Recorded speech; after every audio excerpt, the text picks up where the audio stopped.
तो जय हिंद एवरीवन। कैसे हो आप सभी? आई होप से बढ़िया बेहतर डेफिनेटली अच्छे होंगे। Indian air force X and Y group exam का फाइनली रिजल्ट आ चुका है और कैंडिडेट को अभी एडिशनल डॉक्यूमेंट वाले ये यहाँ पे जो टैब है इसको लेके काफ़ी परेशानी हो रही है, तो मैं आपका ये डाउट यहाँ पे क्लियर करने वाला हूँ। अभी थोड़ा सा वॉइस का इशू हो सकता है क्योंकि मेरा थोड़ा सा तबीयत नहीं सही है, बट कोई दिक्कत नहीं है। चलो बात करते हैं, एडमिट कार्ड की बात कर लेते हैं। ठीक है, तो एडमिट कार्ड आपका पहला नंबर तो कब आएगा? एडमिट कार्ड आपका सर जून लास्ट मान सकते हैं, जुलाई फर्स्ट वीक पे आपका मिड और एंड तक इसका फेज 2 होगा। मैं इसके बारे में आपको अच्छे से बता दूंगा, डोंट वरी।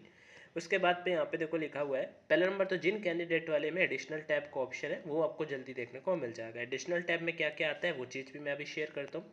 और यहीं पे एक कैंडिडेट का ये भी रिजल्ट है, इनके वाले में एडिशनल टैब का ऑप्शन नहीं आ रहा है, तो आप इनको बिल्कुल भी परेशान नहीं होना। इनका भी एडमिट कार्ड आएगा, जो पहले वाला कैंडिडेट है उसका भी एडमिट कार्ड आएगा।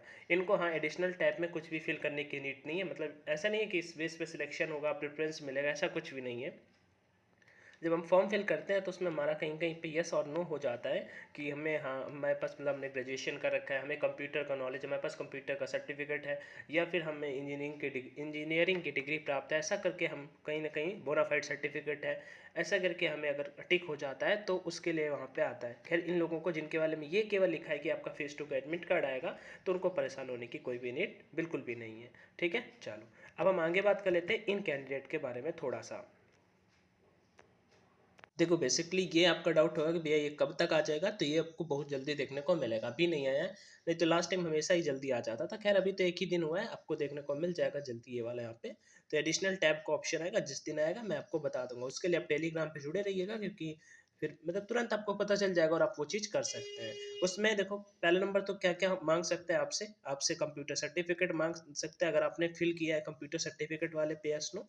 और और अगर आपके पास वो चीज़ नहीं है, फिर भी मैं उसका सॉल्यूशन भी अभी बताऊंगा कि अगर वो चीज़ नहीं है तो फिर आप उसका सॉल्यूशन क्या कर सकते हैं। खैर जिन जिन कैंडिडेट वाले में रिजल्ट में ये चीज़ लिख के आ रही है उनको एडिशनल सर्टिफिकेट का ऑप्शन मतलब आएगा, एडिशनल टैब का ऑप्शन आएगा और उनको वो चीज़ अपलोड करनी पड़ेगी। ठीक है, चलो क्या क्या चीज़ें हो सकते हैं कि यहाँ पे फॉर्मेट पे मैंने किया है, आपको थोड़ा सा ब्लर दिख रहा होगा, मैं आपको बता देता हूँ यहाँ पे। ठीक है, बोनाफाइड सर्टिफिकेट पे इनको यस कर दिया था इन्होंने फॉर्म को फिल करते समय, पिछले टाइम का है ये। ठीक है, उसके साथ ही साथ यहाँ पे उन्होंने वर्क एक्सपीरियंस का, अचीवमेंट का यस कर दिया था, तो वो चीज़ पे यहाँ पे फिल करना होता है। कंप्यूटर नॉलेज सर्टिफिकेट के लिए किसी ने यस कर दिया था, तो वो चीज़ यहाँ पे अपलोड करनी होती है। और हाईयर एजुकेशन क्वालिफिकेशन किसी ने अपलोड मतलब टिक कर दिया था, तो वो चीज़ यहाँ पे अपलोड करनी होती है। अब हम इनमें क्या कर सकते हैं इसके बारे में मैं आपको बताता हूँ, बट उससे पहले मैं आपको एक चीज़ यहाँ पे आप सभी को बता देता हूँ। मेरा एयरफोर्स फेज 2 का बैच है, ठीक है, इसमें आप सभी इनरोल कर सकते हो। मतलब यहाँ पे मैं आपको क्या क्या कराऊंगा वो मैं आपको बता देता हूँ, शॉर्ट में बताता हूँ। ठीक है, रुको। उम, उम, उम, हाँ, एक बात और, यहाँ पे मैंने लास्ट के 3 बैच में आपका जीडी कराया है। जीडी के मेरे लास्ट के 3 बैच का है, तो ये फेज 2 बैच थर्ड का रिव्यू है कंप्लीट सिलेक्टेड कैंडिडेट का, मतलब सारे कैंडिडेट जो हुए हैं। उसके बाद यहाँ पे बैच फर्स्ट का रिव्यू है, ये मैंने टेलीग्राम पे शेयर कर दिया है। मैं आपसे रिक्वेस्ट करता हूँ कि आप प्लीज़ इसे पढ़ लो, जो आपसे कह रहा है कि आपको ऑफलाइन आना ही पड़ेगा या फिर मेरा बेस्ट है या फिर ऐसा कुछ बेस्ट है, उनके लिए ये चीज़ मैं आपको बता दूँ कि आप उनको ये शेयर कर सकते हो या फिर आप खुद ही पढ़ सकते हो। मैंने टेलीग्राम पे तीनों पीडीएफ शेयर कर दी है और एक ऑडियो भी है यहाँ पे। अच्छा, बैच का फीस कितना है भैया? तो 299 रुपीज़। इससे मैं आपको इसके अलावा एक भी रुपया नहीं लगेंगे आपको। जीडी हो जाएगा, जीडी की प्रैक्टिस हो जाएगी। मैं दिखाता हूँ क्या क्या। जीडी के 80 to 90 टॉपिक हम यहाँ पे करेंगे, प्रीवियस टाइम के एक्सपेक्टेड जो आ सकते हैं सारा का सारा हो जाएगा। ठीक है, साथ ही साथ हम वीकली जीडी की प्रैक्टिस करेंगे, डाउट सेशन करेंगे। और जो मैं टॉपिक आपको करवाऊंगा ना उससे बाहर आपको नहीं जाएगा। आई मीन एक टॉपिक सोशल मीडिया से रिलेट करके करवा दिया, उससे रिलेट करके 2-3 टॉपिक। तो अगर वहाँ पे सोशल मीडिया से रिलेट करके कुछ भी आता है देन आप वो पॉइंट्स वहाँ पे बोलेंगे तो आपका इजिली क्लियर हो जाएगा। साथ में इस बार S R T test add on हुआ है, S R T test add on हुआ है। ये नया टेस्ट है, एयरफोर्स की लैंग्वेज पे इसे बोलते हैं एडेप्टेबिलिटी टेस्ट फर्स्ट। हम बैच में इसकी भी प्रिपरेशन करवाने वाले हैं। खैर ये ऐसे क्वालिफाइंग होता है, ठीक है, बट इसमें क्या होता है, कैसे होता है, सब कुछ अच्छे से करवाएंगे, इवन इसके क्वेश्चन भी करवाएंगे आपको।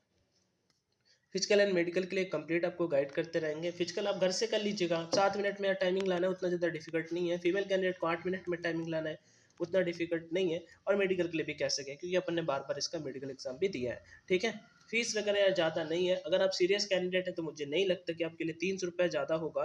ठीक है, ऑफलाइन का इसी का फीस लोग बहुत ज़्यादा चार्ज करता है। मैं आपका यहीं से प्रिपरेशन अच्छे से करवा दूंगा, आपको कहीं जाने की नीड नहीं पड़ेगी। अगर आपको फिर भी अगर ऐसा लग रहा है तो प्लीज़ आप इन्हें पढ़ लीजिएगा। मतलब इनमें सिलेक्टेड कैंडिडेट के रिव्यू हम इससे ज़्यादा मैं और क्या ही कर सकता हूँ आपके लिए। कहाँ पे मैसेज करिए, टेलीग्राम पे जाएं और ये मेरा आईडी है, ये कहाँ पे गया, मैं लिख देता हूँ, ये देखो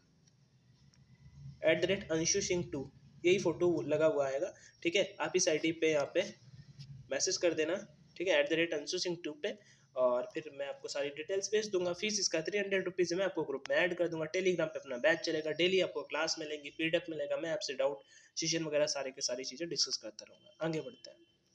अब एडिशनल डॉक्यूमेंट में हम क्या क्या चीज़ें अपलोड कर सकते हैं, कब अपलोड कर सकते हैं, कब करनी चाहिए, वो हमसे अगर यहाँ पे डाउट है तो देखो, जब एडिशनल टैब का ऑप्शन आएगा मैं आपको बता दूंगा।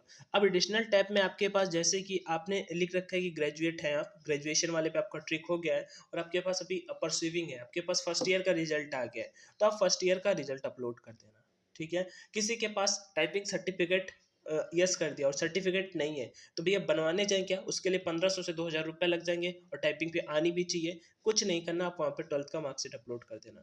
ये भैया क्या बता रहे हो आप, गलत है ऐसे तो, ठीक है। ऐसे तो बोनाफाइड सर्टिफिकेट किसी से मांग रहे हैं, आप वहाँ पे आधार कार्ड अपलोड कर देना। बेसिकली मैं लास्ट के 3 बैच से देख रहा हूँ ये एडिशनल टैब का ऑप्शन आ रहा है, और इसका वहाँ पे कुछ भी वैसा वैल्यू लाइक वहाँ पे इस चीज़ के बारे में पूछा भी नहीं जाता है, ठीक है। अब जैसे हायर एजुकेशन क्वालिफिकेशन में यहाँ पे कैंडिडेट से काफ़ी सारी चीज़ें मांग ली जाती हैं एडिशनल टैब में, बट आप इसको लेके परेशान मत होना कि भैया कंप्यूटर सर्टिफिकेट मांग दिया, इंजीनियरिंग का सर्टिफिकेट में मुझसे यस हो गया था, अभी मेरे पास वो है नहीं, तो मैं क्या करूँ। तो भाई मेरे, आप वहाँ पे 10th का मार्कशीट, सॉरी 10th का मत करना, 12th का मार्कशीट, आधार कार्ड, या फिर अगर आपके पास इससे ऊपर भी कुछ है, जैसे कि आप लास्ट ईयर में हैं और ग्रेजुएट वाले पे टिक हो गया है, तो आप सेकेंड ईयर का रिजल्ट अपलोड कर दीजिएगा, ठीक। यही हम लास्ट के 3 बैच से कर रहे हैं और इस बार भी यही होगा। सो नथिंग टू वरी कि भैया मेरे पास ये सर्टिफिकेट नहीं है। आई होप आपको ये चीज़ समझ में आ गई होगी। अभी और कोई डाउट है तो कमेंट में आज कर लीजिएगा। मैंने बैच के बारे में भी बता दिया है आप सभी को, वीडियो को दोस्तों के पास में शेयर कर सकते हो, जो यार प्रिपरेशन स्टार्ट कर रहे हो उनको भी ये चीज़ अच्छे से समझा सकते हो, बता सकते हो और बैच के बारे में भी बता सकते हो, ठीक है। थैंक यू एंड जय हिंद।